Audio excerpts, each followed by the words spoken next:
एक बार एक डॉक्टर साहब अपने क्लिनिक में दौड़ता हुआ आते हैं और क्लिनिक के अंदर आने के बाद वो देखते हैं कुछ लोग वहाँ पे इकट्ठा हुए हैं। और जैसे ही डॉक्टर साहब वहाँ पे आके पहुँचते हैं वो लोग डॉक्टर साहब की कलर पकड़ लेते हैं और कहते हैं, आपने इतना बड़ा क्लिनिक बनाया है, इमरजेंसी में अगर कोई पेशेंट आता है ऑपरेशन करने के लिए कोई भी डॉक्टर नहीं है। अगर क्लिनिक चला ही नहीं पाओगे तो खोलते क्यों हो? अगर आज मेरे बेटे की जगह तुम्हारे बेटा यहाँ होता तो क्या तुम इसी तरीके से लेट करते?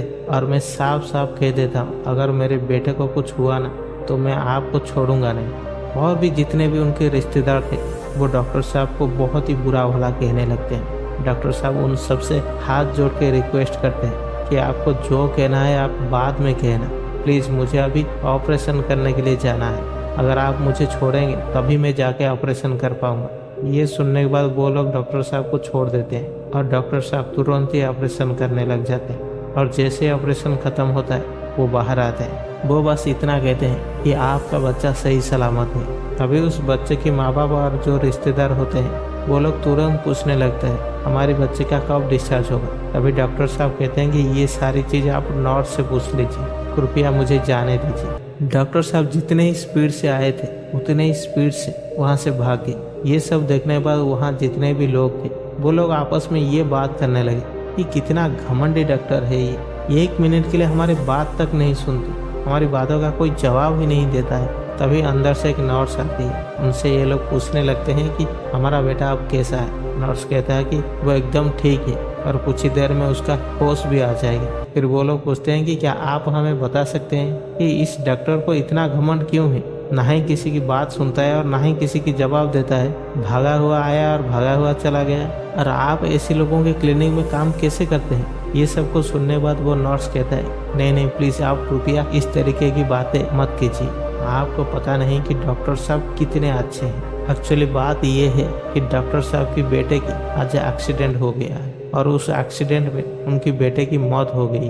और जैसे ही आप अपने बेटे को लेके आए हमने तुरंत ही डॉक्टर साहब को फ़ोन किया और हमें लगा था कि डॉक्टर साहब यहाँ नहीं आएंगे, लेकिन उन्होंने कहा कि आप सब कुछ रेडी कीजिए, मैं बस 10 मिनट में जाके पहुँचता हूँ। और इतना सब कुछ होने के बावजूद भी वो आकर आपकी बेटे की जान बचा के गए। ये सब कुछ सुनने के बाद वहाँ जितने भी लोग थे उन लोगों के आंखों में आंसू आ जाता है और उन लोगों को अपनी बातों पर पछतावा होने लगती है कि हमने कितनी बड़ी गलती कर दी। एक ऐसा इंसान जिसने अपना सब कुछ खोने के बावजूद भी हमारे बेटे की जान बचाई और हमने उनको थैंक यू तक नहीं बोला। और यही बात को सोच सोच कर वो पछतावा करने लगते हैं कि हमने कितनी बड़ी गलती कर दी। दोस्तों अक्सर हम भी ये गलती कर देते हैं। हम भी सोशल मीडिया पर बहुत सारे कंटेंट क्रिएटर को देखते हैं और उनका कंटेंट देखकर हमें बहुत ही बुरा फीलिंग होती है और हम उनके कंटेंट को देखकर कमेंट में हम बहुत ही बुरा भला लिख देते हैं। लेकिन हमको ये पता नहीं होता है कि वो इंसान ऐसा क्यों कर रहा है, वो खुशी से कर रहा है या मजबूरी से। मजबूरी एक ऐसी चीज है इंसान को हर वो चीज करने में मजबूर कर देता है। इंसान जब मजबूर होता है, जो चीज उसे पसंद नहीं होता है वो उससे भी करने में